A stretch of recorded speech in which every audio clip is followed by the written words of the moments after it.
Businesses perform better when they go green. But to judge a company's true green credentials, their entire environmental performance must be evaluated at every stage in the supply chain. Following this life cycle approach, the European Commission designed two methods: the product environmental footprint and the organization environmental footprint. From the extraction of raw materials to a product's end of life, this harmonized approach will allow companies to optimize the whole supply chain, which includes better use of resources and reduction of waste. It will also highlight possibilities to improve efficiency and design out important environmental impacts. Ultimately, it will contribute to build a circular economy and foster a better environment for green business.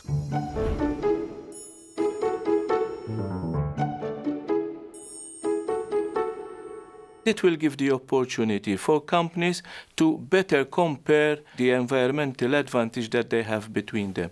Also, it will be a simpler and a more effective way how the companies can gauge their environmental footprint as well.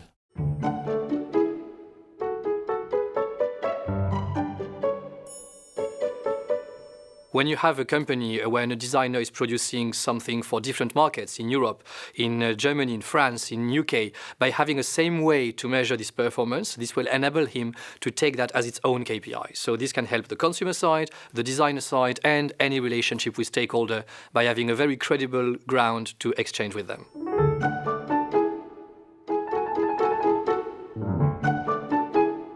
I think what makes it unique is probably the fact that it's trying to be quite comprehensive in terms of the robustness and the solid scientific base on its approaches.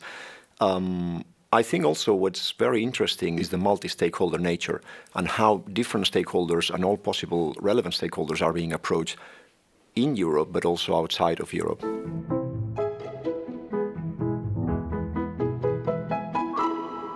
I think you need to have the right method for all. And that's why I like the slogan of the Commissioner saying that if it's not good for SMEs, it's not good for anybody. What I think is missing in SMEs is the human resource in just crunching the data. So they have the data, but to really analyze it and see the hotspots and possibilities for improvement, that's missing.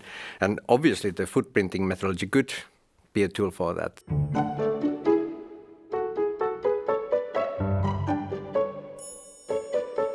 I think that today's situation is the most confusing. Lots and lots of different labels, and they don't really know which of them is important.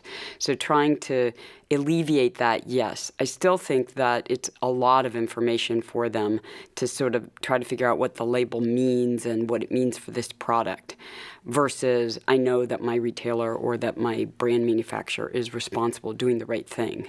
So I think yes, I think the schemes are good in that they're better than the current situation, but I think that it has to be super simple for a consumer to understand.